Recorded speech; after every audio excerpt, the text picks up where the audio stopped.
Hello, dear participants. We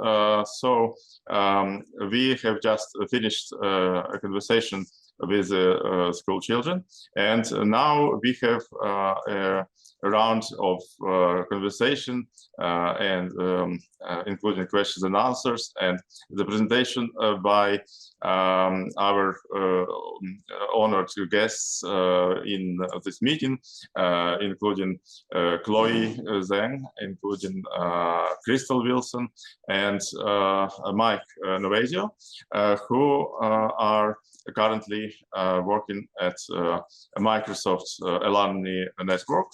They are leaders of this organization and who used to work in the core Microsoft. And a very warm welcome to you, and very warm welcome to all the participants, students, colleagues, everyone who is in this meeting. Chloe, would you like to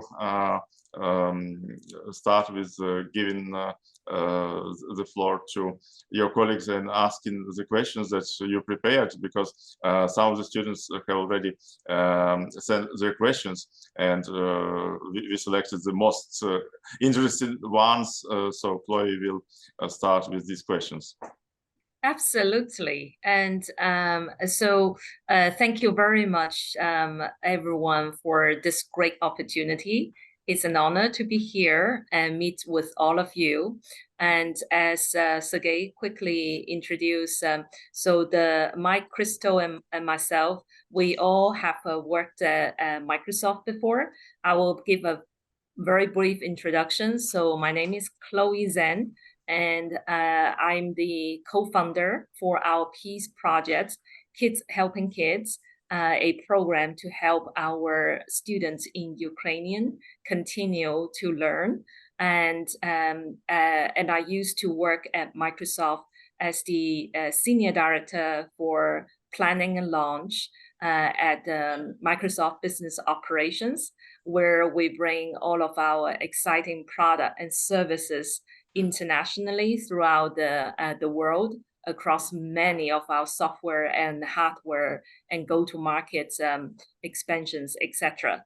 I'm also serving as a past president and current board trustee in the Issaquah Schools Foundation.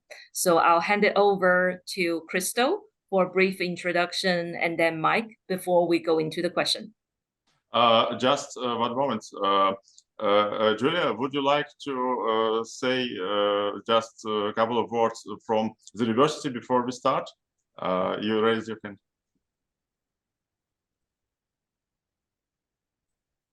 We cannot hear you, Julia. Yeah, thank you. Okay. Yeah, it's a pleasure for me. Thank you, Sergey, for giving me this opportunity.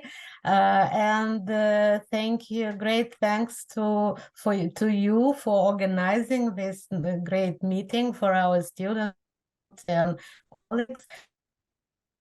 Microsoft team for your participation and your incredible work you are doing for the world, for Ukraine, and especially during this awful period of the war of Ukraine with Russia. Just happy, very happy for your support, and thank you very much. Okay, Julia, thanks for this great introduction. And now I understand we will have the opportunity for Crystal and Mike to answer Chloe's first questions. Well, actually, yes. And maybe I would do this way, Crystal and Mike, if you don't mind, I will ask the questions as well. So when you pick the question you want to answer, then can you please introduce yourself? So the question we have prepared is we would like to ask Mike and Crystal, when they are at the age of our students, what did you want to become? What are some of the challenges that you face along your journey, and how did you overcome that? And I'll hand it over to Crystal first, and then Mike, please feel free to join.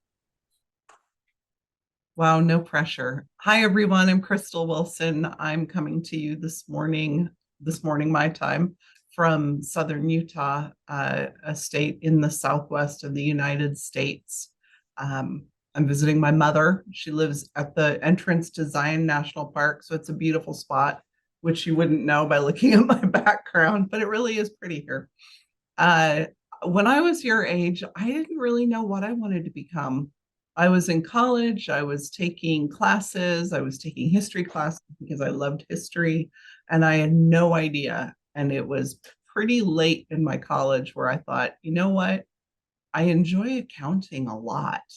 And so I ended up getting an accounting degree and was really fighting the battle within my university because the track there was that you would go into what at that time was the Big Eight, the big accounting firms, big global accounting firms.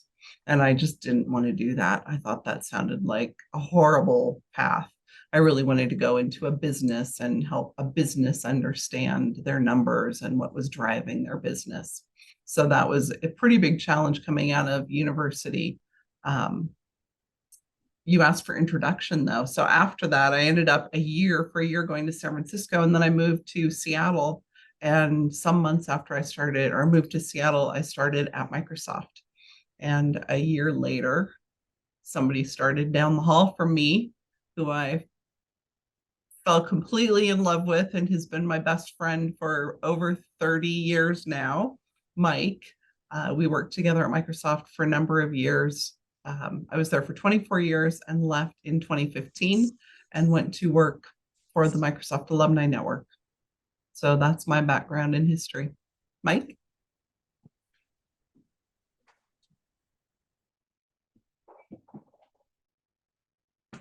I was just going to give Crystal a bad time for having garbage cans in her background. I don't know how presentable that is. But it's a real honor to be here today. My name is Mike Novasio. Let's see. I grew up in rural Montana, in a coal mining town. My dad worked in a coal mine. My mom was a waitress. Very humble beginnings. But I knew I needed to get out of the coal mining town because I didn't want to end up becoming a coal miner. I thought I would do something in business. I was always fascinated with architecture and the stock market. I don't know why. There's no reason that I should have been, but that was my passion. And in fact, my parents were always very supportive, but very curious about me because I was a little quirky. And so when I was going through high school, I really focused on science and art. And at that time we had a computer in a computer lab, and I was building, graphics on computers and building databases and things like that because I thought it was fun. To me, looking at numbers and visualizing them was just fascinating. And so when I went to college, I had originally signed up for architecture classes. I thought I was going to be an architect. And I came home from orientation, and my father goes, "Well, what did you sign up for?" And I said, "I'm going to be an architect." And he goes, "You're going to be broke your whole life. Architects don't make any money." And so I immediately went back to school and changed my career into technology and finance. And I had never, I knew technology, but I'd never taken any finance classes. So that kind of started my journey into what eventually became Microsoft. At Microsoft, I did a lot of different things. My career started out in core finance, but I really worked on data visualization and finding ways to take large amounts of information and make them easily understandable in one picture. I've always been kind of fascinated with infographics and things like that. I later on worked in mergers and acquisitions. I helped buy companies and integrate them. I was kind of the people guy, so I'd get up in front of everybody and say, "Welcome to Microsoft. Now the world's going to change for you. Let's go get some work done." And then later on, I focused on artificial intelligence and machine learning, building systems to take care of the world's most vulnerable. If you think about content moderation for violence and terrorism and things like that, and trying to isolate it and find the sources of it, understanding deep fakes and building technology around that kind of those problems, and really no advanced learning in it, but just self-taught and a passion about trying to do the right thing and getting people to, you know, kind of work together.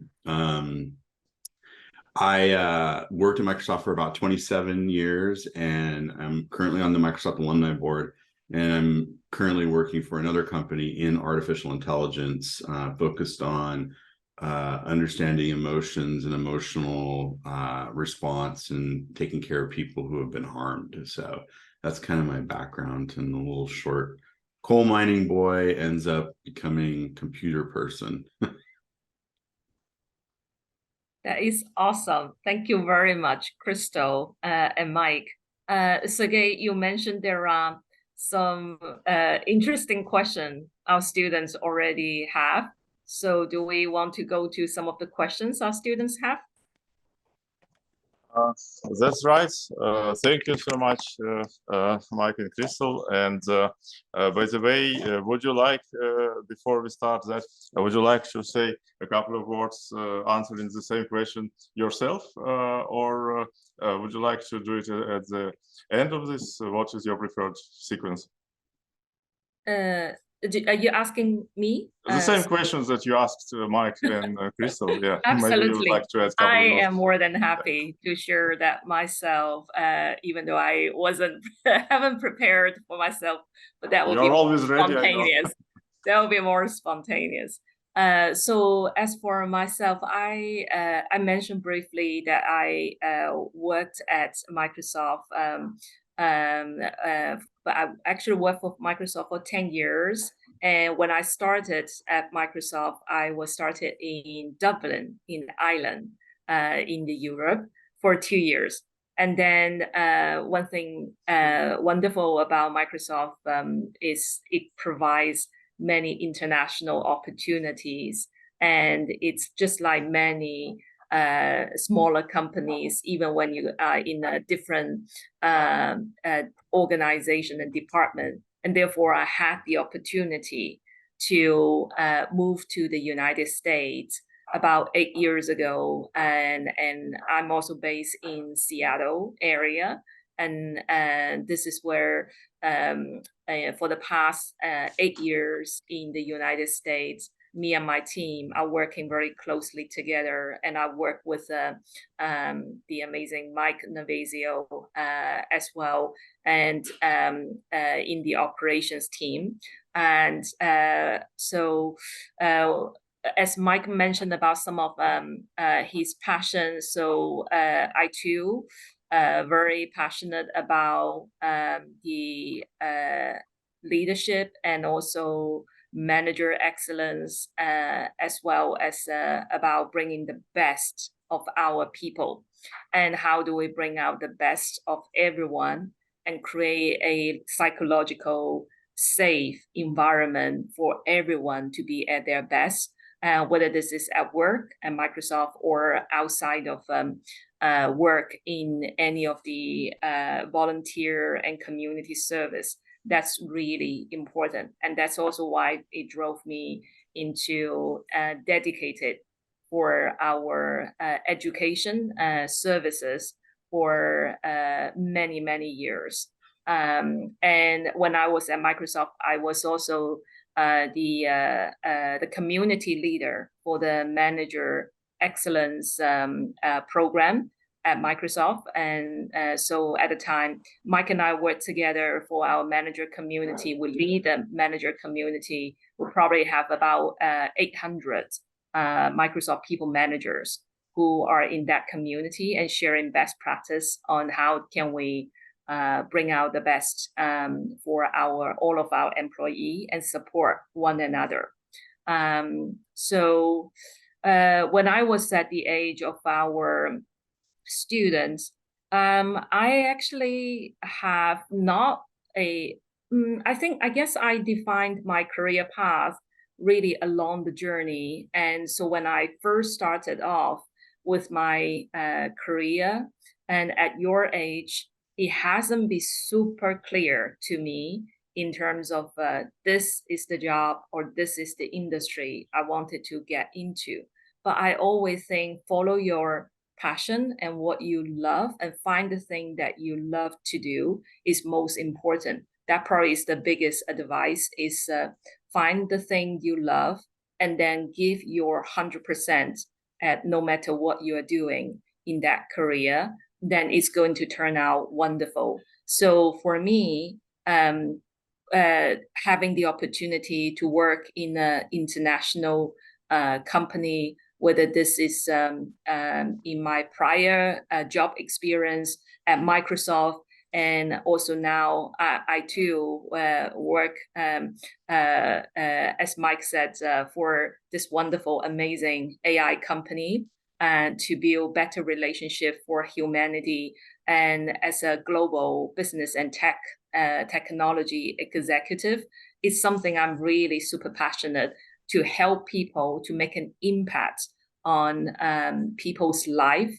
And so when you find that opportunity, then naturally you just climb all the mountains, overcome all of the challenges, and be at the best. And trust me that it will turn out fine. And we have 3 great examples that we're sharing our experience with you today. So that's what I would say. And thank you.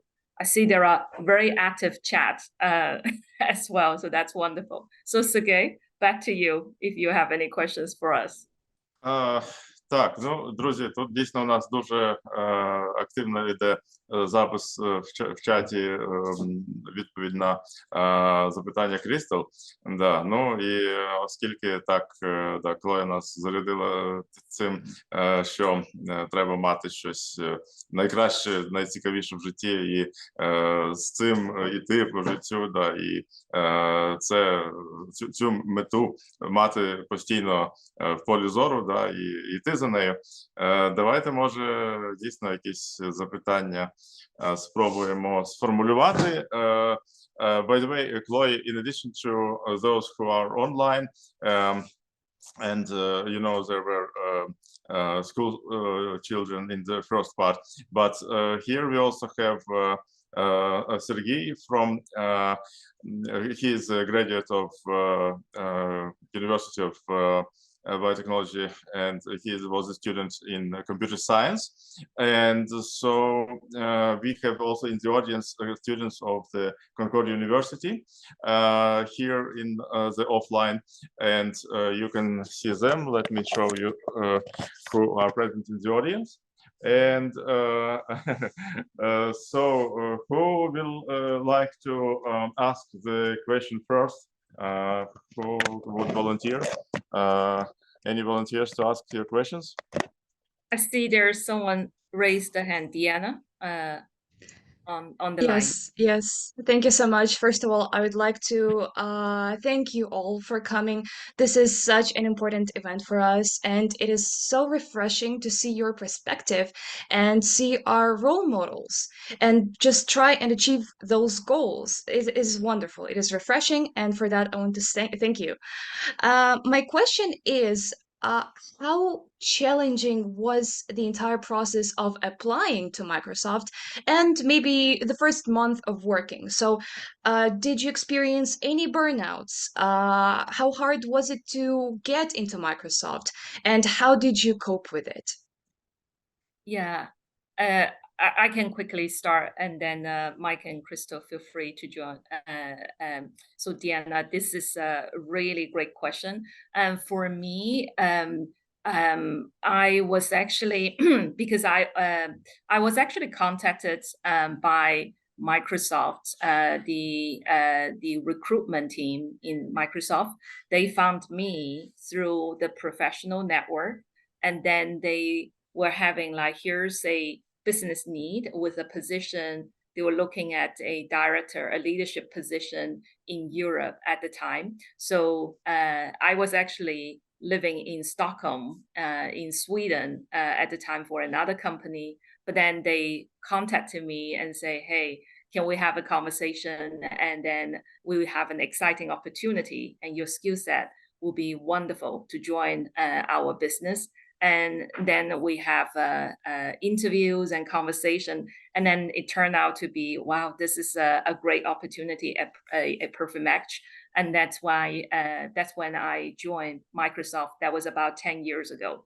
And first month for me, of course, starting with a job, any new job is challenging. And that's why they even wrote books about the first 90 days. What do you do? So it goes more than the first 1 month. So for me, I think it was a ton of learning in terms of there are new business and there are new people. The culture is different. When I think about for anyone to go and select your job, there are really three pieces, key components, my advice for you to look at. One is the job itself. Does it match with your passion, finding the job you love?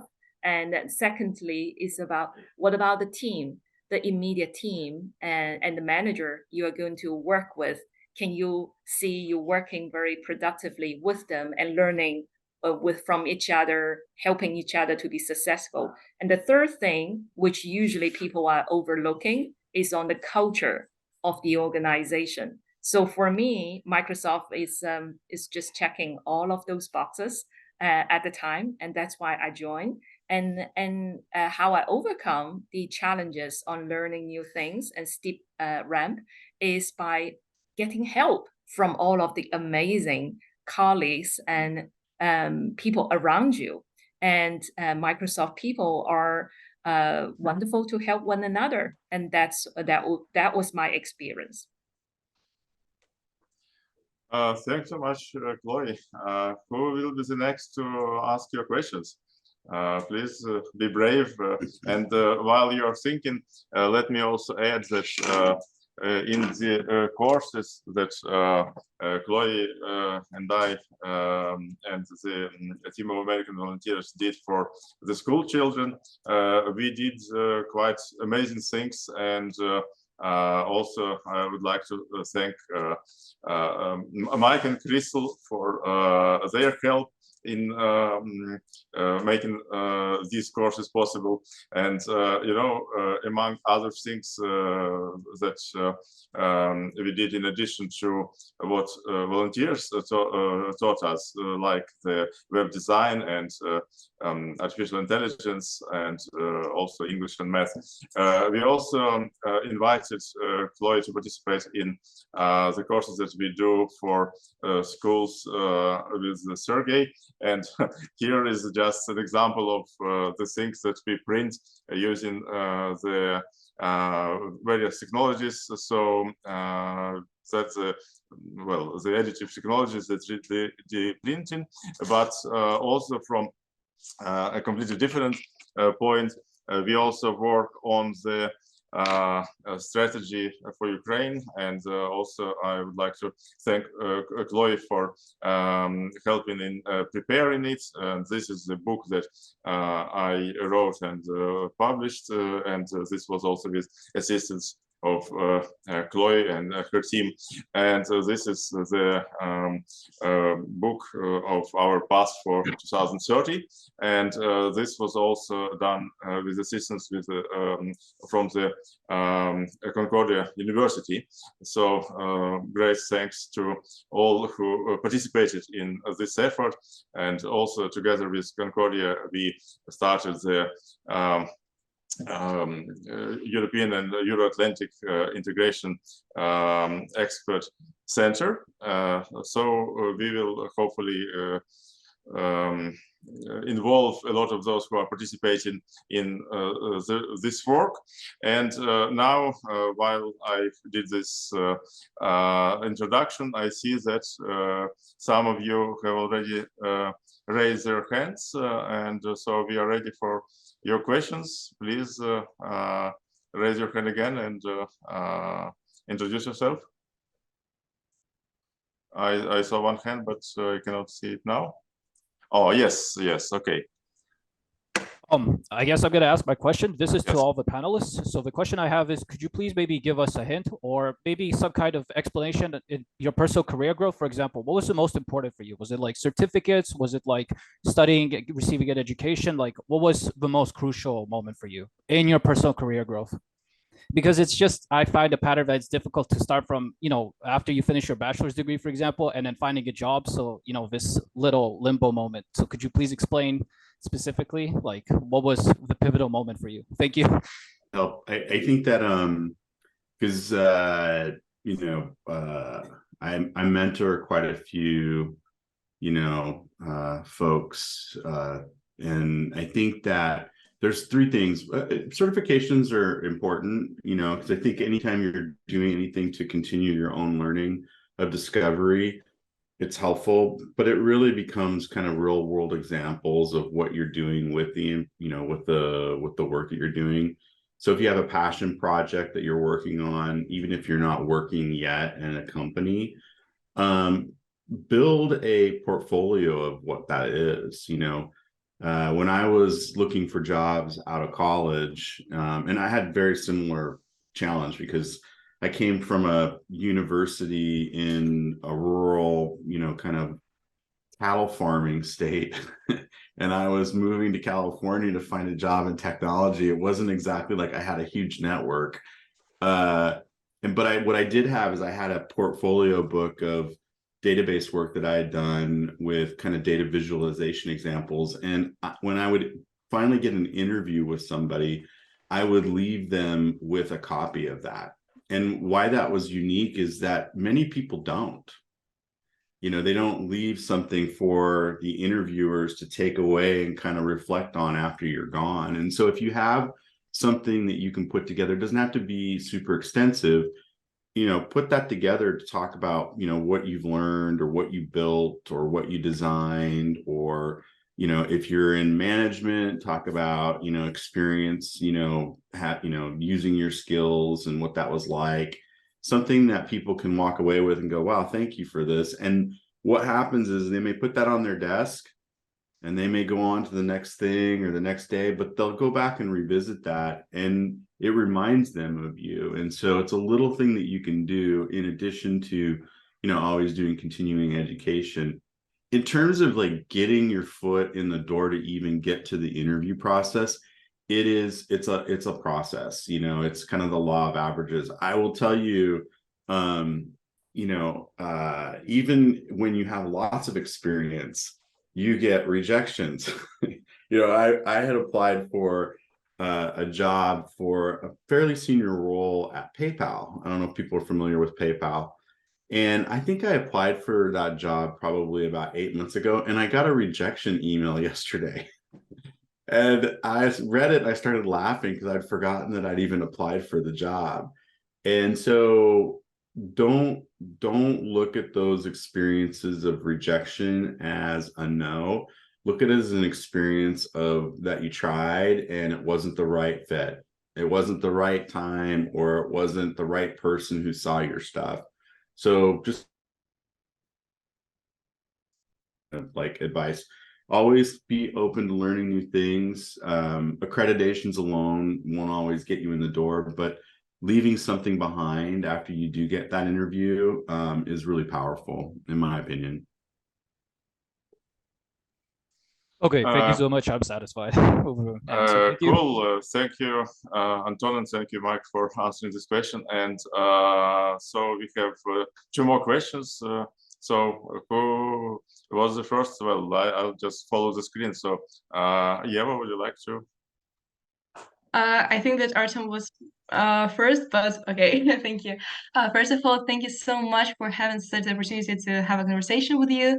I'm really also interested in not only the tip that you would give us as fresh people in all of this business area, but I would like to ask you about the business culture that is existing in Microsoft, and how would you describe it there? I think Mike and Chloe could probably talk to that better because I left 7-8 years ago. And it was really changing because of the new CEO, and Satya Nadella came in. The company was really on an evolutionary change. So Mike and Chloe can probably talk to that a little bit better. But it's a really big company. And when Mike and I started in the early 1990s, I think it felt like a really big company. And it's huge now. I think there are 200 and something thousand people. It's just enormous. So it's a really interesting company because of the size of it. I always thought, oh, I'll go work someplace for a couple of years because I grew up moving all over the United States every few years with my family. So it seemed funny to me to go to a company for very long. Thought, oh, maybe I'll be here 5 years. And it was 24 years later when I finally said, okay, I'm done. I'm full. Like I'm done. But it's such a fascinating company because it's so big. They do so much that you can be tired in one area and go find something completely new and interesting and different. And I think kind of getting back to the last question also, I think it's super important to say yes to opportunities. First of all, getting certification, super important. But I think it's also, I want to say technically build your network, but it's really just follow your friends. Keep in touch with people that you've met through work and stay connected to them. I think at all the jobs I had at Microsoft, it was my last one where I truly interviewed with people I didn't know. It was going to lunch with somebody and they'd be saying, oh, I'm coming back from maternity leave. I need a manager to do this. Or I would get a phone call saying, I just announced I'm leaving the company. Do you want my job? So super great to have friends throughout the company where you know each other and they know what you might be interested in. And you just, you still interview. It's still very important that they go through protocol and processes to identify the right person. But it gives you a step up to know people in that group. Chloe, Mike, do one of you want to talk about environment? Sure thing. And I will add to what Crystal said. I too have seen the shift to the growth mindset, which has somehow is really creating a really strong brand for Microsoft versus some other high-tech companies. When people or anyone who are interested to join Microsoft would comment about the culture of diversity and inclusion, and also focusing on the growth mindset, which CEO Satya has played such a pivotal role to transform the company culture. So there's a very naturally, everyone has the mentality about how do we fail fast and learn fast. And that in itself, it is a great testimony about the growth mindset and how do you take calculated risk and how do you keep focusing on achieving the goals that you have. I also think the people within the team, at least I worked with, it's like a chosen family where you help each other to be successful and bring out the very best. And so I thoroughly enjoy the time over 10 years that I spend the time with Microsoft. Anything to add, Mike? Yeah, so I worked under all three leaders, Bill Gates, Steve Ballmer, and Satya. And I would say starting out, even though the company was big, it was still relatively small. Like, we worked on one hallway. Bill Gates and Steve Ballmer worked on the other hallway. And so the company was big, but very small. And it was a race to intelligence at the beginning. It was not, I would say, an exactly nurturing culture. It was, you better know your data, your numbers, answer all the questions. If you're wrong, they're going to tell you. And so you really had to build up this resilience towards being prepared, but also not worrying so much about how somebody said something, but get to the essence of what they were looking for. And when you're building a company, it can be very, very, very intense. And, but it was also very exciting. And after Bill retired and Steve took over, it was a different style. Bill was a technologist, Steve was a salesperson. So different kinds of needs. Steve also, does the word cantankerous translate well? what would be the equivalent in Ukrainian of cantankerous, grumpy. And so I remember one time I was kind of delivering some financial reports to Steve Ballmer's residence, and his wife answered the door, and she said, "How are you doing?" I go, "Oh, great," and she goes, "How are you really doing?" I go, "Steve's a little grumpy mostly." And she goes, "Give him an apple." And I go, "What?" And she goes, "Give him an apple when he's grumpy." And I went, "An apple? What am I doing? Feeding animals at the zoo?" And so I proceeded, as a pretty young person, carrying apples in my backpack. And whenever I'd get into an encounter where Steve was kind of grumpy, I would give him some food that would, basically calm him down and give him some blood sugar balance and calm him down. And then when Satya took over, we had been having meetings with Satya prior to him getting to CEO. We called them the Satya meetings because we were doing online services. And I remember walking out of that meeting the first time and going, "Who is this person? He is so different and so giving and so caring. Like, how in the heck did he survive this place?" And then when they announced that Satya was taking over as CEO, I was like, holy moly, they're really going to change the culture. So I think the lesson in that is that, whenever you start in a situation and it may not be the best situation, but it gives you opportunity, kind of stick with it, because you never know where it's going to end up. And I would say out of all three of those leaders, working under Satya was the best part of the experience, because he really did create a culture of care, love, and growth. And to have a really large company like that and have a leader who is very focused on the people and what they contribute, and taking time in meetings to pause and listen to people who hadn't had an opportunity to speak, really gave you an indication of who you want to be as a leader and how you want to show up. So, I would say it was pretty rough at the beginning, not so rosy. And it ended up being like probably the best time of my life working there, but it took a long time. So, just stick with it. And don't worry so much if it's a bad day or somebody's grumpy the next day. Give them an apple, I guess would be my advice. Так, давайте дамо яблуко комусь з аудиторії. У нас офлайн теж є запитання, да, і тому черга давайте зараз буде для цього питання офлайн. So, there is a question for you from our offline audience. Welcome. Yeah, introduce yourself. Yes, my name is Pasena Elizabeth. I'm the second-year student of Concordia, and I had a question. What's your opinion about, is it possible to start working in such big company like Microsoft while studying in university? Like, is it possible to start? And what's your advices for such students who want to start working in such company? Yeah, absolutely.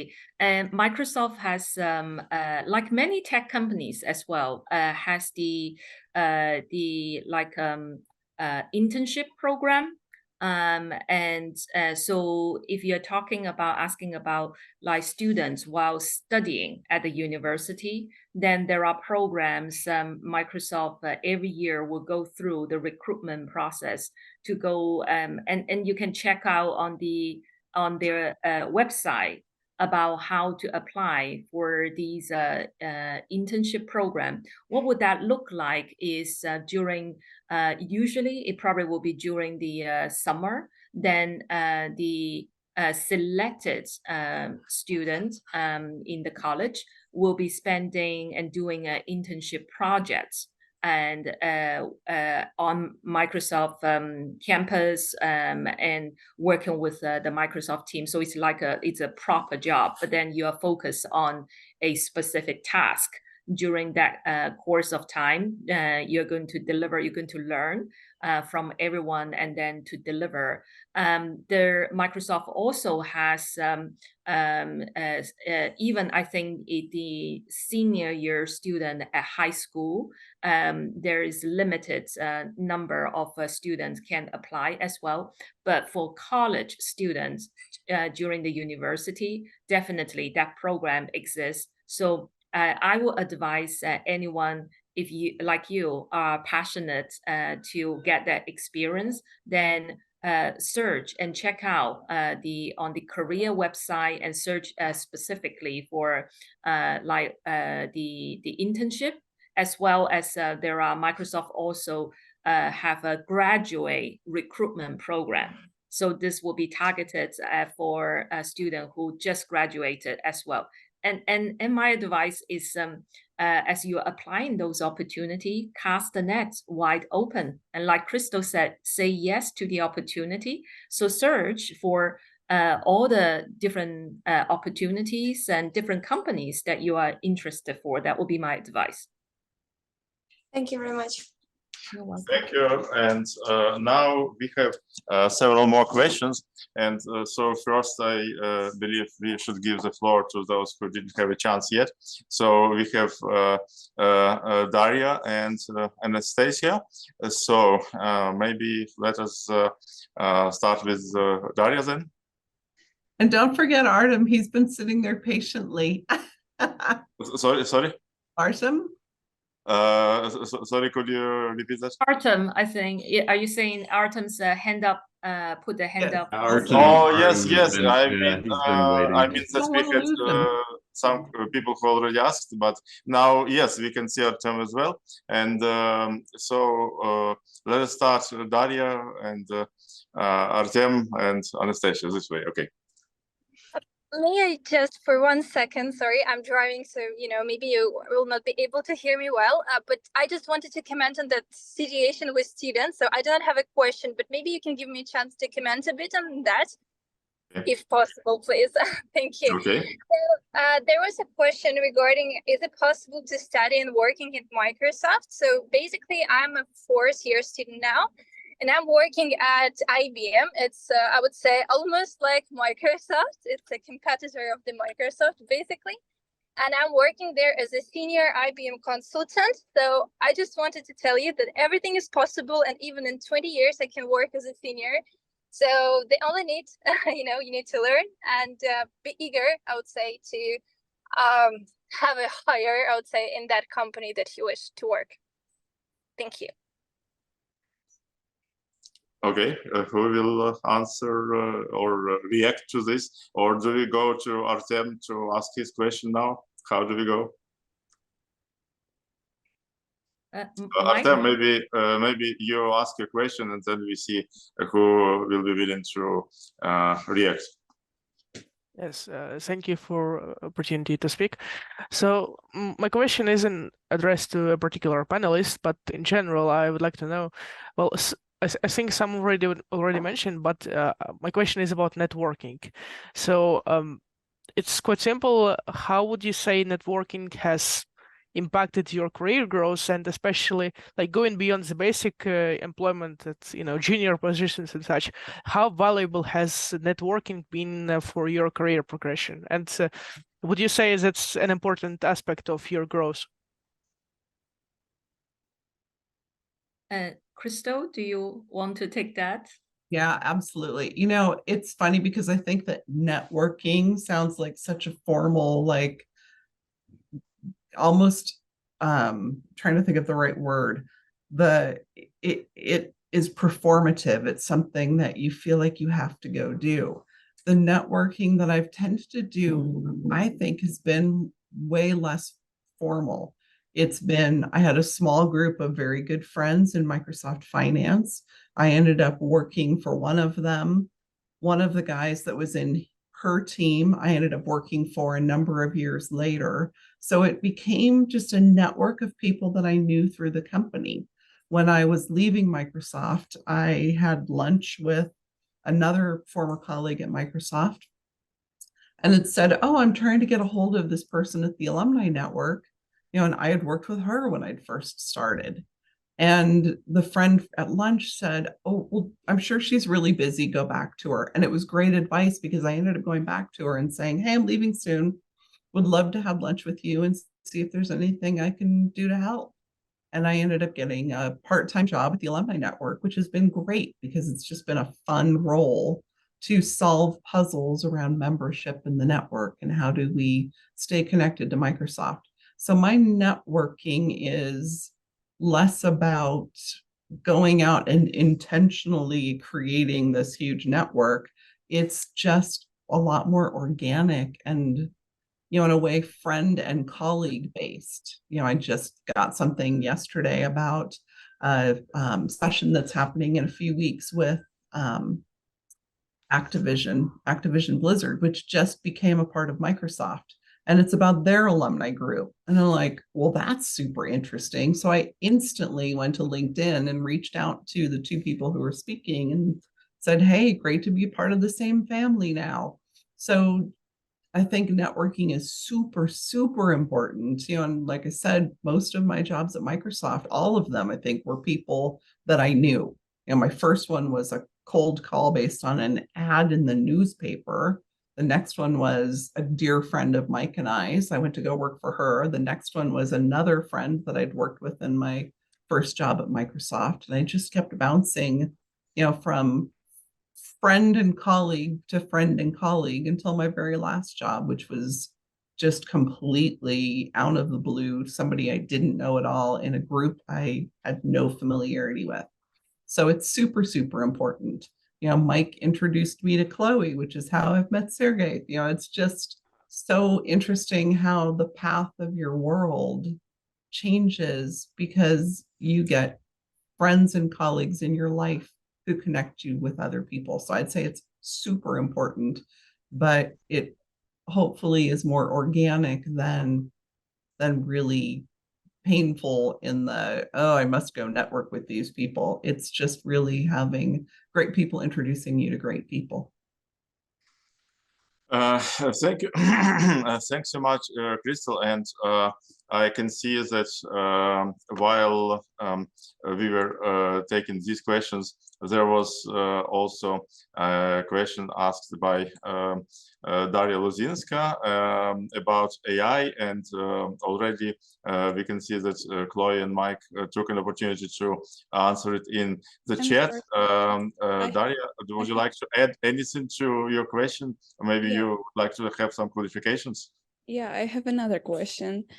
I'm so grateful that you're answering questions not only on video and in chat also. So my question is, what were the most challenging aspects in your work when you managing so much business operations in such a big company like Microsoft? Can you answer it, please? Yeah, I'll take a crack at this. I would say that early on in my career, the difficulties came from my desire to try to understand how things work at a molecular level. Like if I was solving a problem, I really wanted to understand why something was happening, not just what happened. And so that was more of a personal challenge because I also didn't want to be in a situation where I was meeting with some executive and they said, well, why is this happening? And I didn't have the answer. So I have a very terrible, terrible issue with wearing out the question why and trying to figure out what the source problem is. But not in a mean way, but more of in a curiosity. Later on in my career, I was managing large amounts of people. And so it really came down to how do you get the best of people's effort, energy, thoughts, and ideas without them arguing with each other. And so it's probably not much different than what happens in any school environment or family environment. You come to work, when you work with people, you end up becoming part of your family. And if you're going to school with people, they become part of your family. And so, families have problems. And so, how to handle the interpersonal issues, how to be supportive, depending on where people are in their careers, sometimes they're more driven, and that can be, hard for others who are, still in learning mode. But, if you master the ability to understand how to help people and not get worry so much about how they're handling themselves, you'll be successful. I've made hundreds and hundreds of friendships over the years because I always just treat people with respect, even if they didn't deserve it, quite honestly. And so but I took a high road approach to that, and it became part of my reputation. I haven't forgot some of those people, by the way. Let's be honest. You know who they are, and you're like, yeah, that person. But I would say, on a whole, there are a lot of great people out there that I've come in contact with. And to Crystal's point, they reach out to me randomly, and they're like, "What are you doing? Would you be interested in doing this? Would you talk to these people?" And most of the time, I say yes, because I'm always interested in meeting new people. And so the network effect of that is really just how you show up today with the people around you. And if people like working with you, if people like studying with you, if people enjoy that process, and you're willing to take feedback when it's not working, guess what? When they go do something new, they're going to think about people that they enjoyed working with, and they'll call you. It's that easy. Thanks. Thanks so much. And Diana also raised the question about the networking, and there were already some reactions in the chat. Pardon me, that was not my question. That was just a funny phrase I said. Okay. So yes, you wanted but to I raise have one more? Okay. another question. Yes. Thank you so much for the opportunity. So, as managers, we have been taught that leadership skills are crucial in our line of work. My question is, do you consider yourself a good leader, and how can we as students develop leadership skills and practice them? What opportunities can we seek to practice them? Wow, our students are on fire. It's like all these questions are superb, and great job in coming up with these questions. I always think the best judge whether we are good leaders or good managers are really to be determined by our team and people around us. And so I think that's really front and center for any great leader is you aspire to touch people's life with whatever you do, so that you leave this place and you leave the work you do better than the day when you first got here and inherited it. And that same philosophy applies to not only work, but also with the people, which is at the front and center. I always aspire to be a great leader for whoever I had the pleasure to work with. And for me, I think the Microsoft has this leadership principle, which everyone is embracing that mentality. I actually typed it in the chat as well. It's really 6 words. It's about drive clarity, generate energy, and deliver success. Even though it's 6 words, but it's just so much richness and the things that in order to do that, it takes really a lot of great efforts for a leader to create that psychological safe environment so everyone can be their authentic self and bring out the very best. A leader should also be able to see the potential even before this team member can see, can I achieve it? Yes, you can. And here's how we're going to help you with my network, with my skill set, with the coaching, mentorship, with the support, and check in with the individual and the team member to help them to be successful. This could be also mentorship and sponsorship within the professional environment where you. I also typed it. One of my favorite quote is, "It's great to be the first to do something, but you need to make sure you're not the last to do it." So it is about how it's not about you. Great leadership is not about you. It's about how do you bring out the best of others. So you can see when you ask this question, it's right into my passion area, where I think that there's just so much that you can do, and we all aspire to do. And Mike and Crystal are also wonderful leaders that I know. So just yeah, I guess those are probably the nuggets and that I will share. Thanks so much for this great inspiration. And, you know, we have in this book an example how we worked at one of the courses that you participated in, Chloe. And so this was the first day when we started using the 3D printer to see how it works. And so we have one of the students in this course, and he wanted to, he was reading this book in the process, and so he got a question to you from reading this book. How do you spend your first day in Microsoft? My first day in Microsoft, well, it was very practical. So got the welcome from my manager and all my team members who reached out to me. And then when I were in actually Ireland and also at Seattle, the first day, it's really about you join the other maybe hundreds of new Microsoft employee in an orientation program. So this is where there are onboarding program, and they tell you, okay, here are the things that you need to check.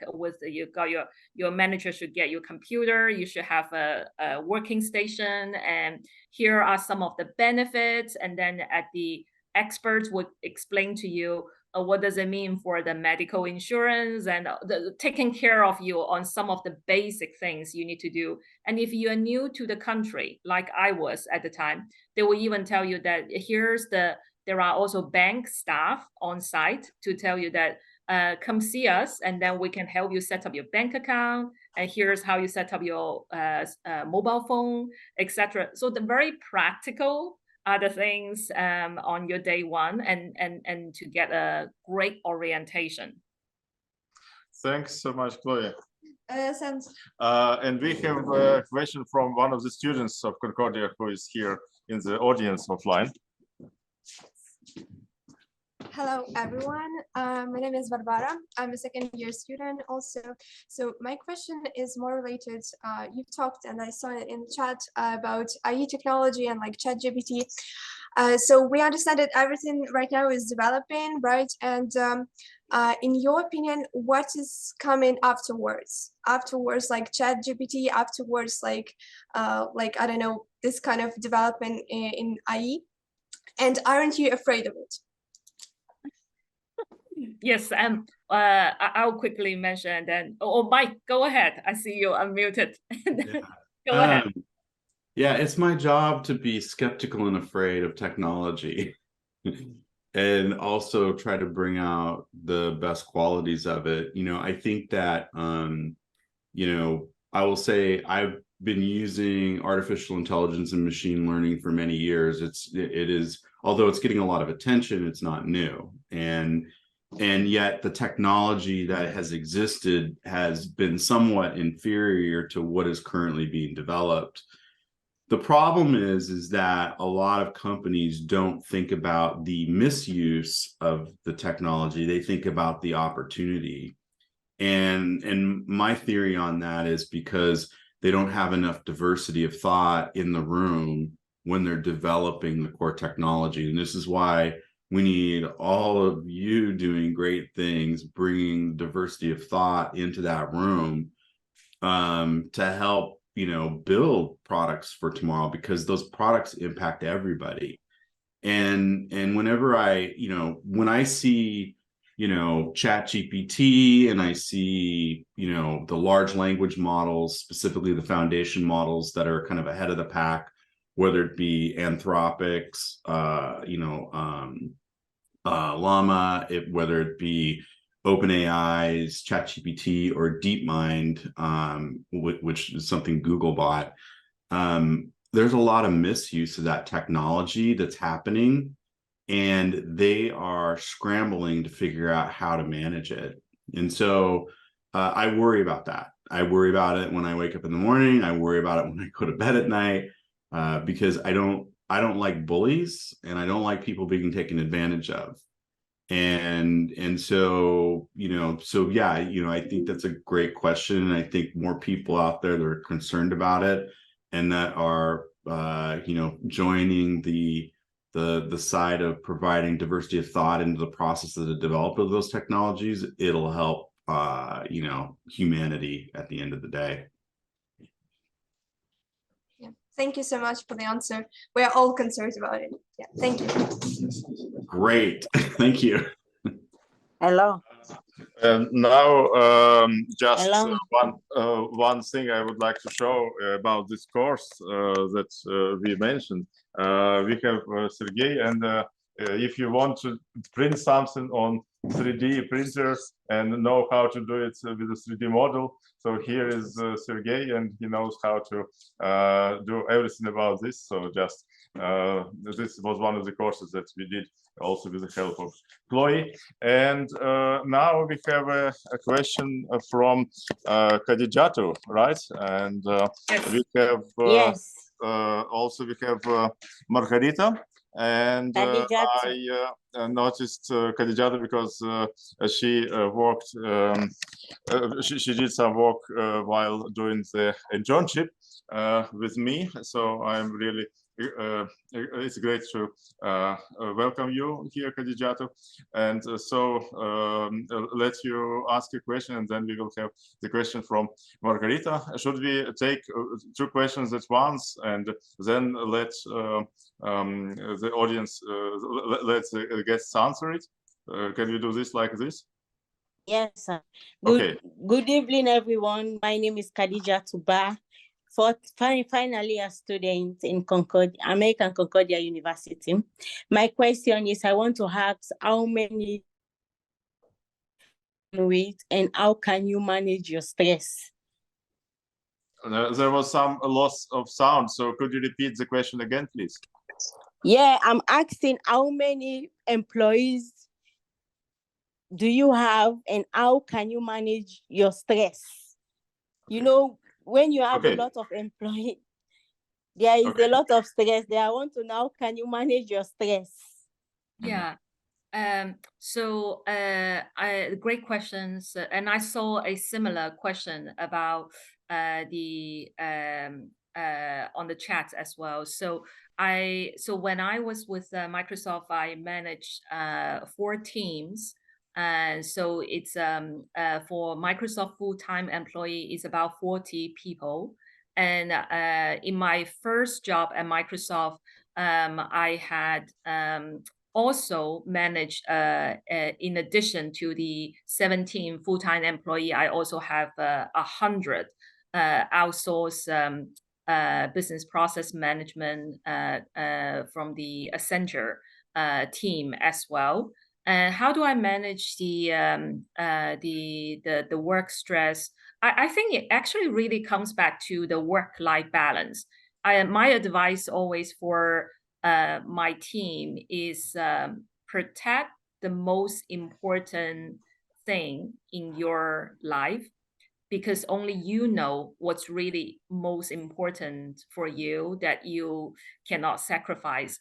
And this could be small things in terms of for some of the employees, and especially parents with younger children, and this could be it's so important. I had to drop off my kids to school first thing in the morning.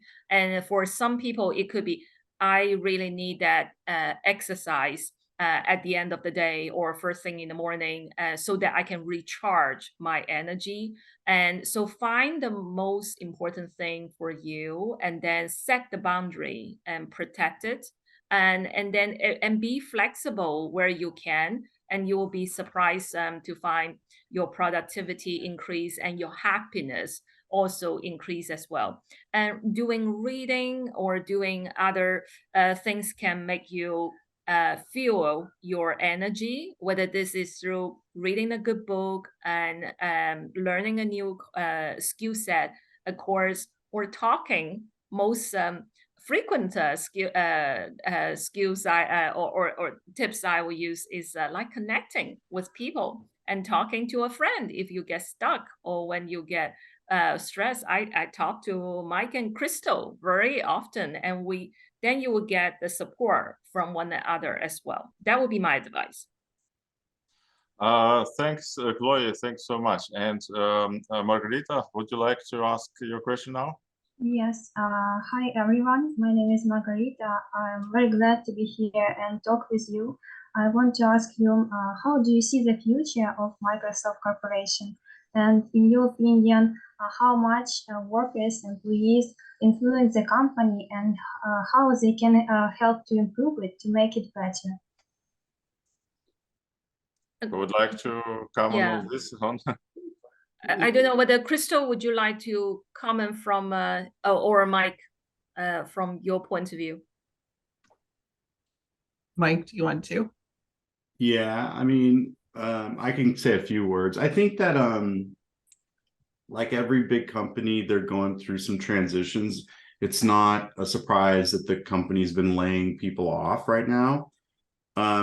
That is a natural process for any large company. You know, in my tenure with Microsoft, I think we did probably at least, I don't know, maybe close to 20 or 30 layoffs of some significant size.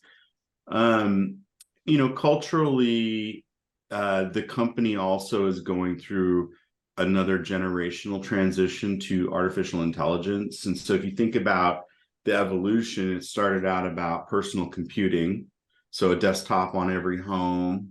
And after, you know, Microsoft kind of got that done, then it moved towards the internet age and what the internet was going to do towards technology and how computers communicate with each other, productivity, availability of insight and resources. And so the internet age was born.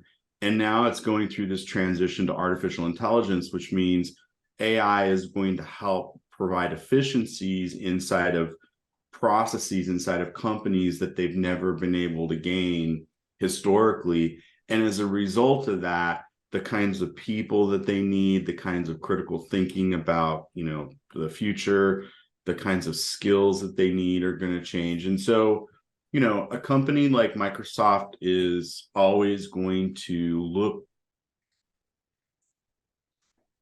not get so bogged down in what they've been doing in the past as the only way to do it. And so leading with that growth mindset, they're like, okay, this is time for a change. What are we going to do to transform so that we don't end up falling behind? And that is what I expect that they will continue to do.